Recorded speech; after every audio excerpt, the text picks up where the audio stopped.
Bonjour à tous, c'est Julien des 5 minutes de l'investisseur.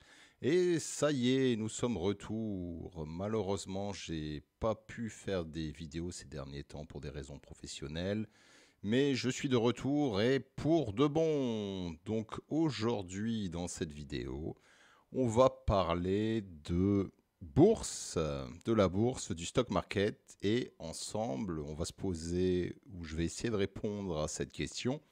Est-ce que c'est la fin, est-ce que c'est la fin des soldes? Donc la fin des soldes, pourquoi? Ben, vous avez vu, nous avons présenté différentes entreprises lors des dernières semaines sur cette chaîne, hein. J'ai parlé de Tesla, de Facebook, Amazon, Palantir, Apple. Et ces entreprises ont eu des performances vraiment exceptionnelles, hein, entre les débuts de l'année et maintenant. Je veux dire que lorsqu'on voit le prix de l'action Tesla, au début de l'année, le prix était autour de 103 euros. Il est maintenant à 230. Facebook avait un prix, ou l'action Meta avait un prix autour des 124 en des débuts d'année. Il est maintenant de 265. Amazon avait un prix de 91, maintenant on est autour des 115 euros, ce qui nous fait une plus-value de plus 26%. Et pareil pour Apple. Apple avait un prix d'action autour des 140 euros en début d'année, on est au niveau des 168, donc ça nous fait une performance de 20%.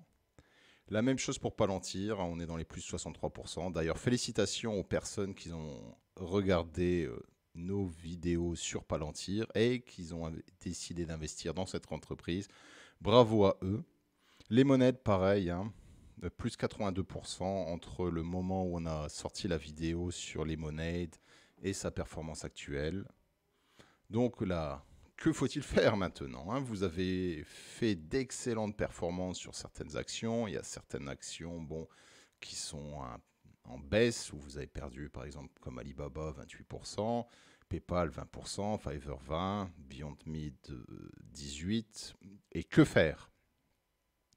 La première chose que je vous conseille de faire, hein, c'est si une action dépasse les plus de 20% de votre portefeuille, c'est où elle commence à avoir un montant assez conséquent sur votre portefeuille, c'est de rééquilibrer votre portefeuille.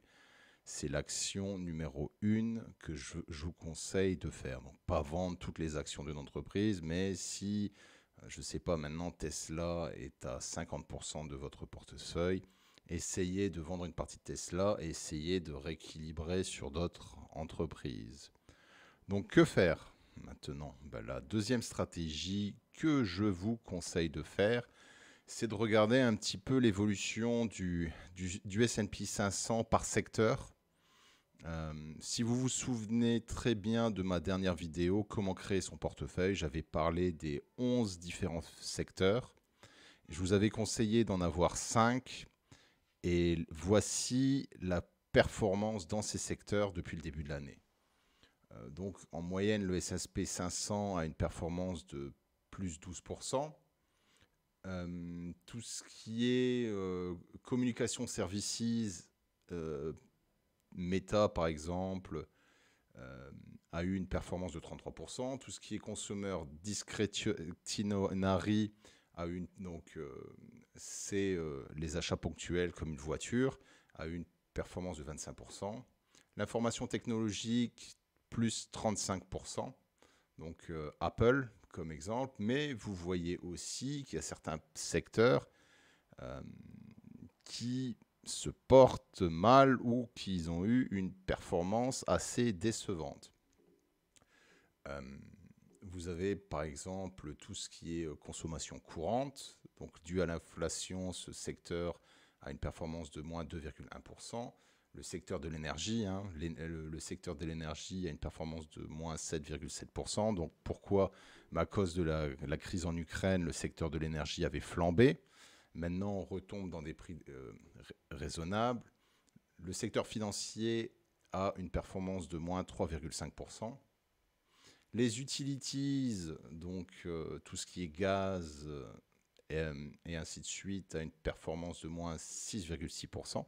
Donc moi, je vous conseille, c'est de regarder si dans ces secteurs qui sont actuellement en promotion, ben, il n'y a pas des entreprises qui sont intéressantes, hein. Donc, je vous avais présenté, comme je vous l'ai dit avant, ces 11 secteurs. Et actuellement, vous voyez dans le graphe d'avant, il y a 4 secteurs qui sont en promotion. Donc, l'énergie, les consommations courantes, les utilities et la partie financière. Donc, je vous conseille de regarder quelles entreprises font partie de ces secteurs et lesquelles sont actuellement en promotion. Donc, je vous donne comme exemple 3 entreprises qui sont en promotion depuis le début de l'année. Pour le secteur de l'énergie, je vous ai mis Total. Le prix de l'action était autour des 60 € en début d'année. Il est autour de 55 actuellement. Total a un PI ratio de 7,21. Donc voilà, c'est peut-être une opportunité lorsqu'on voit que la performance de l'entreprise est de moins 7% depuis le début de l'année. C'est peut-être le moment de rentrer sur du Total.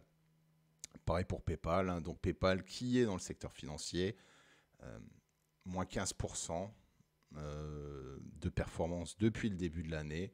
On avait un prix de 75 $ en début d'année, on est autour des 64. Même si vous avez acheté des actions PayPal alors que celles-ci étaient déjà en promotion, hein, par rapport à ses plus hauts, c'est peut-être l'opportunité ou la chance de continuer à consolider cette position. Pareil dans le domaine des consommables cycliques, hein. Donc ici, je vous ai mis Unilever. Donc Unilever a un coût d'action autour des 50 $. On était à 52 au début d'année. Vous avez une hausse à 56, mais vous avez une chute due à ces problèmes d'inflation. Donc voilà, lorsqu'on regarde le long terme, Unilever, Coca-Cola, McDonald's, par exemple des Starbucks, toutes ces des couches, c'est ce que je vous avais dit, des couches, tout ce qui est consommable ponctuel, c'est peut-être le moment d'investir dans ces entreprises. Donc voilà, oui, il y a une partie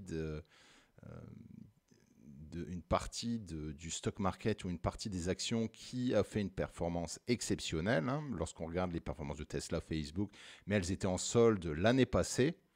Donc elles étaient en solde au mois d'octobre 2022. Maintenant, c'est le moment de regarder quels autres secteurs sont actuellement en solde et de consolider ou de créer des positions dans ces secteurs. Voilà, c'était Julien des 5 minutes de l'investisseur. J'espère que vous avez appris énormément de choses en regardant cette vidéo jusqu'au bout.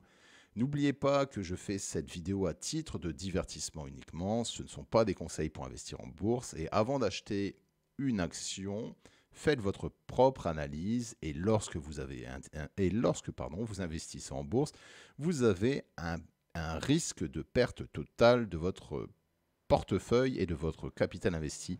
Merci d'avoir suivi cette vidéo jusqu'au bout et je vous dis à très bientôt. Ciao!